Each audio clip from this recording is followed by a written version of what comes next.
This is ZNS Total Sports.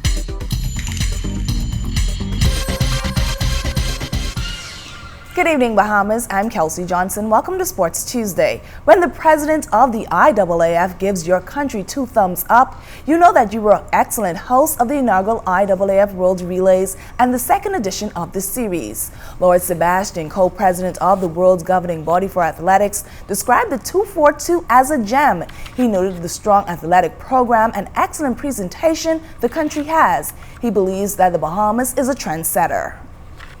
We consider the World Relay Championships to be really important, not just simply because they're fantastic athletics and they're in front of some of the most passionate fans in the world. Very good example is what's just going on above us at this moment. But it does also give us an opportunity to innovate, to road test. You know, the way the athletes entered the stadium in the Bahamas was the way that we got them to enter the stadium in Beijing in the World Outdoor Championships and of course the World Indoor Championships a few weekends ago in Portland. So we see the Bahamas and we see relays as a way of engaging, particularly with younger audiences.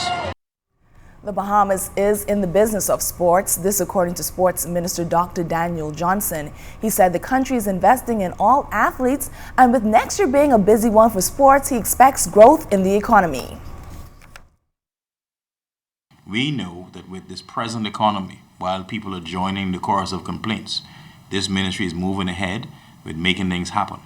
We can add 5% to our GDP and change an economic driver by seriously investing in sports and cultural activities.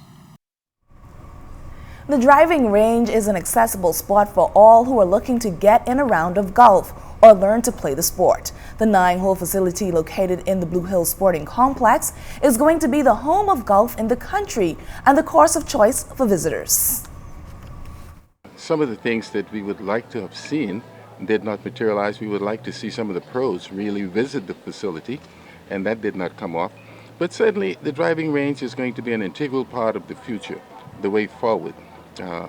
With the development of golf in the country. And I think President Archer here and Vice President Marvin Bethel is doing a great job in putting together a team that is going to be in charge of the administration and finding the necessary business plan going forward with it. It's coming along quite well. The PJ Stingers and the Mailboat Cybots live to play another day in New Providence Basketball Association. The Mailboat Cybots avoided the sweep with the 98-76 win over the Mr. Ship-It Freight Regulators. Eugene Bean led the way for the Cybots, posting a double-double, 33 points and 15 rebounds. Livingston Munnings also closed in double figures, 21 points and 20 rebounds. The Regulators led the series 2-1. As for the Stingers, they bounced back and shocked the Commonwealth Bank Giants, who were looking for the sweep. The Swingers cut down the Giants 106-87 last evening. Guys came out and played basketball tonight. We came out and hit some early shots in the first part of the game. I think we shot 5 for 6 from the three-point line, and it really bode well for us going forward. The guys locked down on D tonight, and we came out with that. We had a mindset that we're not going home tonight. We're going to live to see one more game, and hopefully live to see another one come Wednesday. As for the Commonwealth Bank Giants, their head coach Perry Thompson said his team will bounce back and close out on Wednesday. He explained why the team came up short last night. We can get the players out on time. A lot of work commitment, so we dig ourselves a hole and took advantage. They played very well tonight, but we just got to come back on Wednesday night, get back in sync, get out here and do what we need to do to close this out.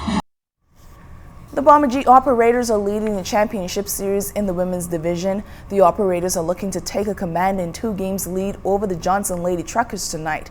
That game got started at 7 p.m. over at the Donald Davis Gym.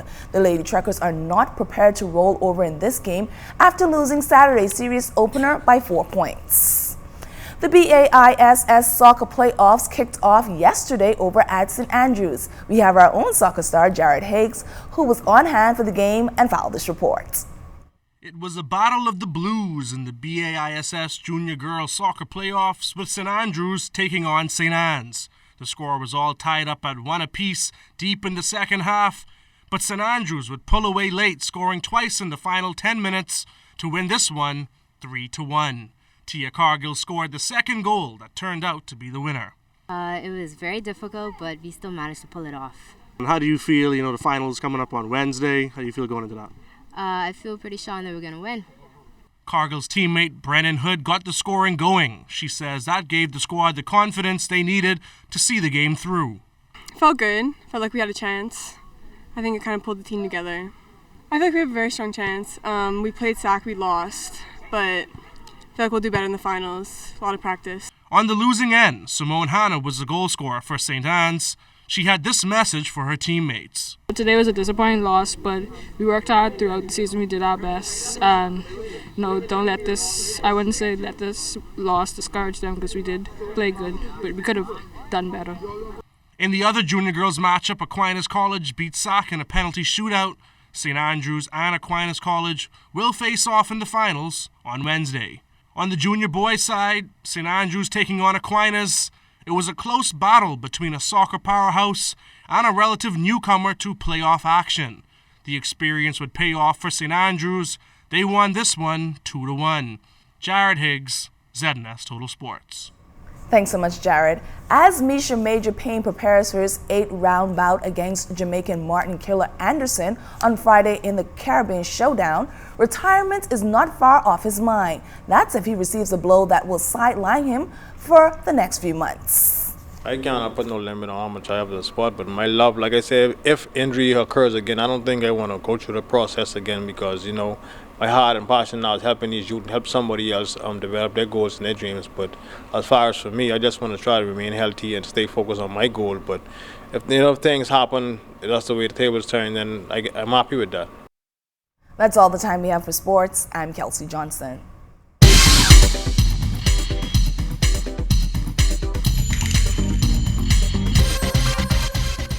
This is ZNS Total Sports.